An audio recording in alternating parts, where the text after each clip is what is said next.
아침마다 말씀으로 밝은 빛을 채우네.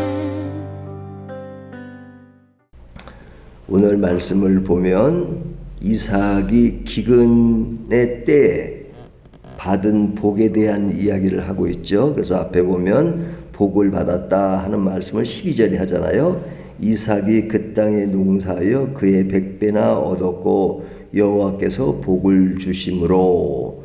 복을 얻은 내용이 뭐냐, 뒤에 보면 13절 사람이 창대하고 또 왕성하여, 그죠? 또 14절을 보면 양과 소가 떼를 이루고 또 종이 힘이 많음으로, 이것이 그가 복을 받은 내용을 이야기하죠. 그래서 결과적으로 어떻게 되었느냐, 13절에 보면 마침내 거부가 되어, 그런 복받은 내용을 하죠.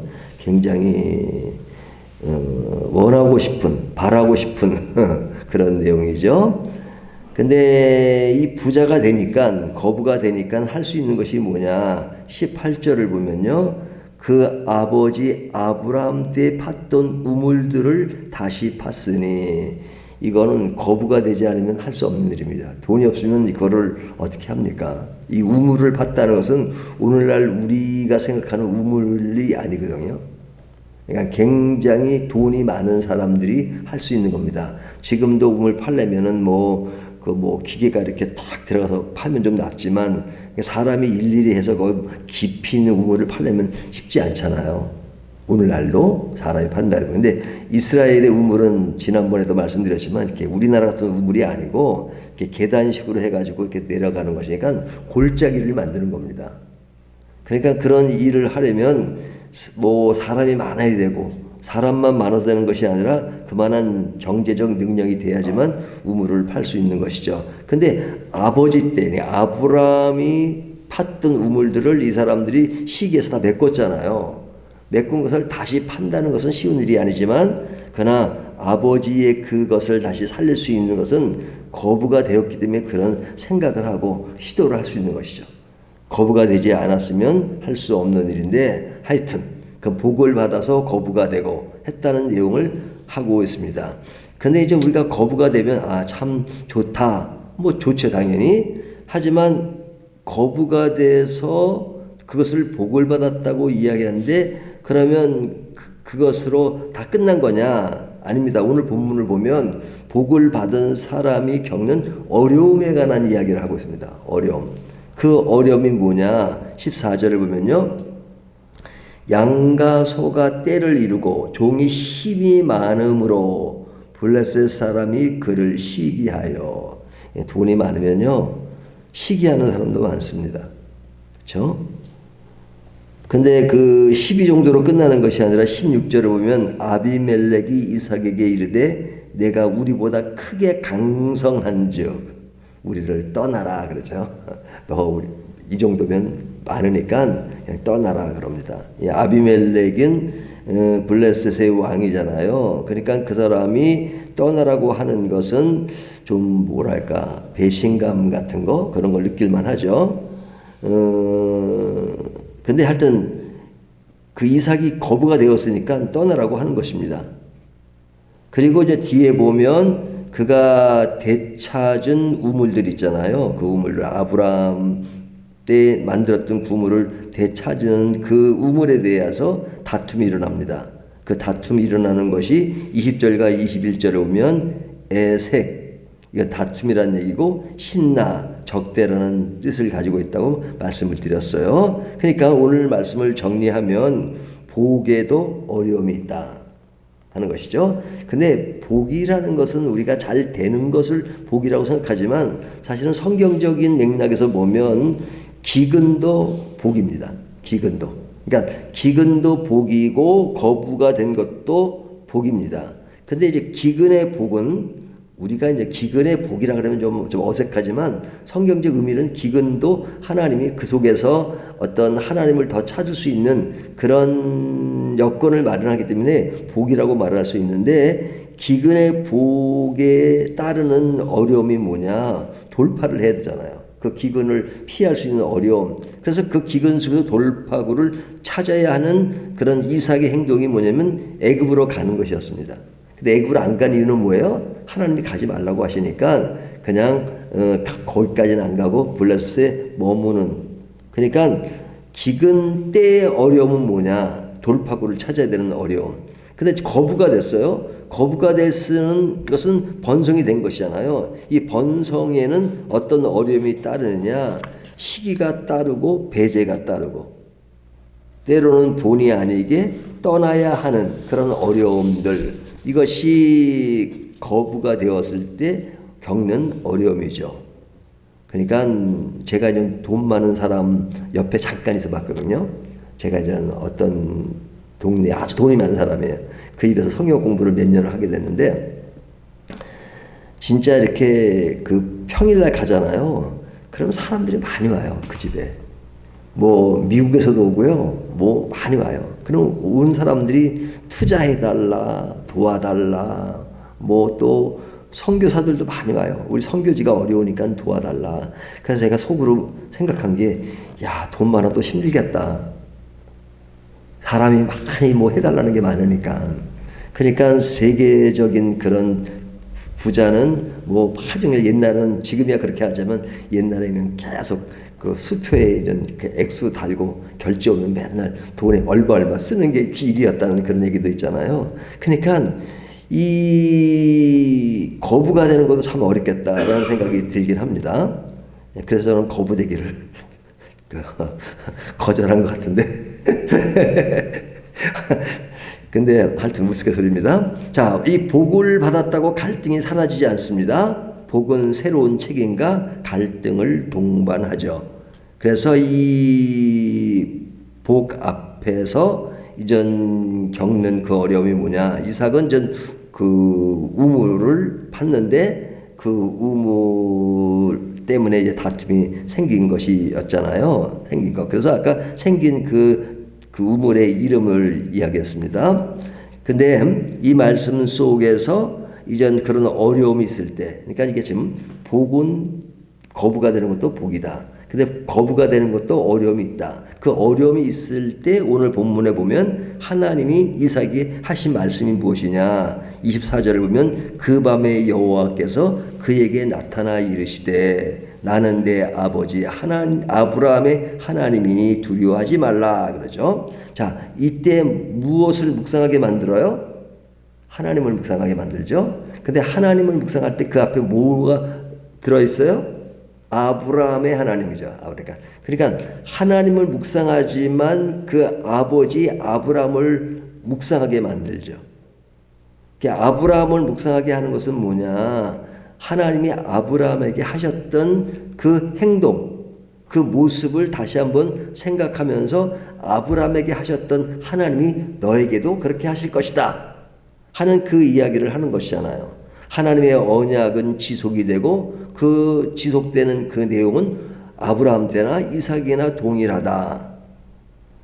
그렇게 말씀하시는 하나님이라면 오늘날 우리에게도 같은 하나님이시죠.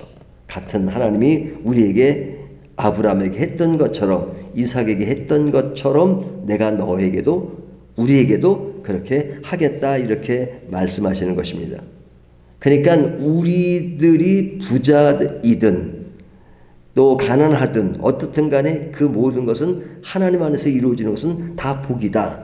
그러나 그 복에도 어려움은 있다. 그 어려움을 헤쳐나갈 수 있는 길은 뭐냐? 하나님을 묵상하고 하나님을 묵상하는 그 내용 속에는 하나님이 그의 사람들에게 행했던 그 일들을 생각해 보면 그곳에서 위로를 얻을 수 있다라는 말씀을 하는 겁니다. 근데 이제 그 이삭이 겪는 것 중에서 우물이 나오잖아요. 오늘 본문에 우물이 나오는데 그 우물을 이렇게 팠다가 이렇게 뺏기게 되는 그 지역의 이름이 뭐죠? 에색. 에색은 다툼이란 뜻이고 신나는 적대, 원한 이런 뜻입니다. 근데 이제 그것은 아버지의 우물이었는데 이제 새로운 우물을 팠죠. 그것이 르호봇입니다. 르호봇. 그러니까 르호봇은 넓은 곳이라는 것입니다. 그러니까 이게 이제 이동이 되면서 어려움을 겪다가 결국은 좀 안정된 것에 정착하게 되었다 하는 것이잖아요. 그러니까 이동하는 것이 실감이 안 날 수가 있지만 우리 홍권사님을 보면 실감 날 수 있죠. 홍권사님 여기 앉았을 때는 좀 다툼이 있었어요. 애색 여기. 그러다가 뒤에 이제 신나러 가셔서 뒤에 여기서 저 여기 난로가 싫어가지고 이제 저 뒤에 가니까 딱 신나러 가셨는데 거기 보면 적대가 되는 게 바로 위에서 이런 더운 공기가 막 나와. 그래서 좀 안정된 루어봇 딱 정착을 했잖아요. 이런 것과 똑같습니다. 했던 것과. 죄송합니다. 제가 어제도 그렇고 오늘도 그렇고. 자, 근데 하여튼 좋은 예를 보여주셨어요. 근데 이 이삭의 여정은 다툼과 적대에서 넓음으로 전환되는 것. 이것이 이제 복받은 사람이 가야 할 길을 보여주는 것이죠. 예? 복받은 사람이니까 삶 속에 어려움이 따르지만 그 여정 속에 그 어려움이 따라요. 하지만 극복하잖아요. 자기의 양보하고 싸우지 않고. 그렇죠?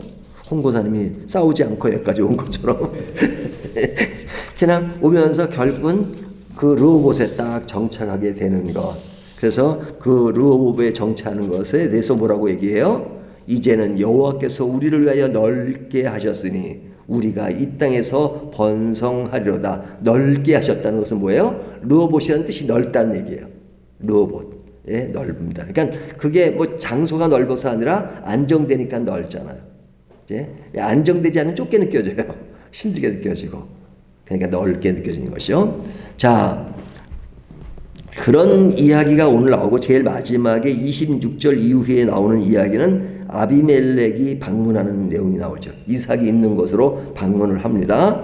근데 방문하는 그 이유는 뭐냐? 찾아와서 화해하고 맹세를 하죠.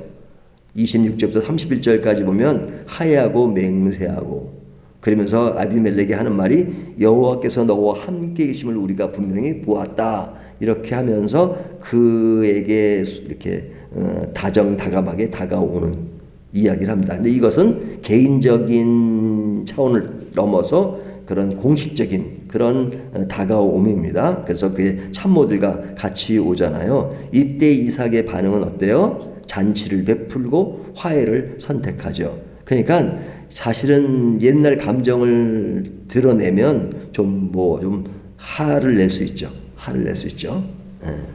근데 뭐 약간 그런 모습이시죠. 예전에 그렇게 하지 않았느냐 뭐 이런 이야기 하지만 그러나 그런 가운데서도 딱 그렇게 잔치를 베푸는 것. 그러니까 우리의 인생도 마찬가지죠. 누가 어떤 화해를 베풀면 옛날에 했던 그 정가가 기억이 안 될 수가 없죠. 그러면서도 참으면서 또 새롭게 또 나가는 어떤 진취적인 자세. 이것이 이전 이삭이 보여주는 모습이었습니다. 그러니까 그러면서 여호와께서 함께 계심을 그들이 보았다라는 것처럼 그들이 여호와를 중심으로 그런 다가옴이 있었다면 또 이삭도 항상 여호와를 중심으로 그런 화해의 어떤 결과를 이룬 것을 보면 하나님을 믿는다는 것은 바로 이런 것이다. 하나님 믿는 사람이라는 건 뭐예요? 복받은 사람이잖아요. 그러니까 복받은 사람을 다시 한번 정리하면 기근이 돼도 복이고 뭐 거부가 돼도 복이에요. 다 복이에요. 그래서 우리는 복에 대한 얘기를 할 때 뭐 부자가 된 것을 복이라고 이렇게 하는 것에 대해서 우리는 하나님이 어떤 사람은 부자로 만들 수도 있고 어떤 사람은 가난 속에서 또 주님을 잘 믿어가면서 갈 수 있고 그러니까 복과 가난이 복의 기준이 될 수 없어요. 사람에 따라서 거부도 있고 또 가난한 사람도 있고 그러잖아요. 하나님이 어떤 사람은 또 그런 주의 일을 하기 위해서 부자보다는 가난한 자로 사용하신 인물이 바울 같은 사람이잖아요. 그 사람은 예수를 안 믿었으면 부자가 됐어요. 부자로서 넉넉하게 살 사람이에요. 예수를 믿어서 맨날 맞고 그런 죽음의 위기를 가진 사람이거든요. 근데 그것이 사도 바울은 나에게 복이라 이렇게 말하잖아요. 그러나 또 어떤 사람은 또 굉장히 물질적이 뭐 솔로몬은 얼마나 부자였습니까? 뭐 다윗도 마찬가지고. 그러니까 그런 분은 또 하나님이 또 여러 가지로 뭐 사용하시죠. 그러니까 그것은 오늘날도 마찬가지입니다. 뭐 기독교인 중에 부자도 있고 가난한 자도 있고. 그러나 그 모든 것들을 가난하니까 나는 저주다 생각하고 또 부자니까 복 받았다고 생각하는 것이 아니라 그 복은 하나님 안에 있는 것이 복이다.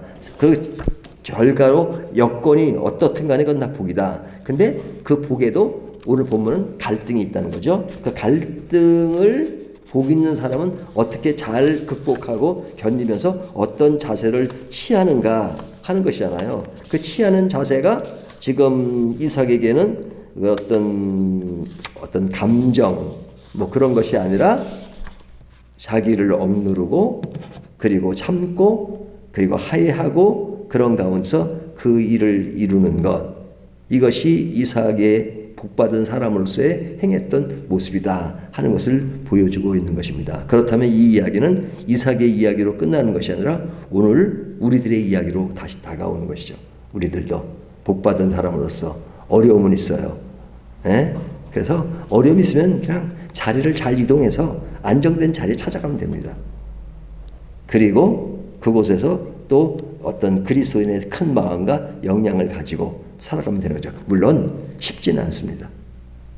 하지만 늘 성령님께서 그렇게 해주시고 또 그걸 믿고 기도하면서 우리가 늘 큐티하고 기도하면서 그런 어떤 넓은 마음을 갖게 해달라고 기도하고 그리고 점점 그렇게 자라나는 것, 그것이 신앙의 여정이 아닌가 싶습니다. 오늘도 이런 복받은 사람으로서의 아름다운 길을 한 걸음 한 걸음 걸어가는 저와 여러분이 되시기를 주님의 이름으로 축원합니다. 기도하시겠습니다. 밝은 빛으로 서로를 향해 다가가 한 마음으로 주님만 높이며 사랑 안에 살아가네. 주가 주인 되신 삶으로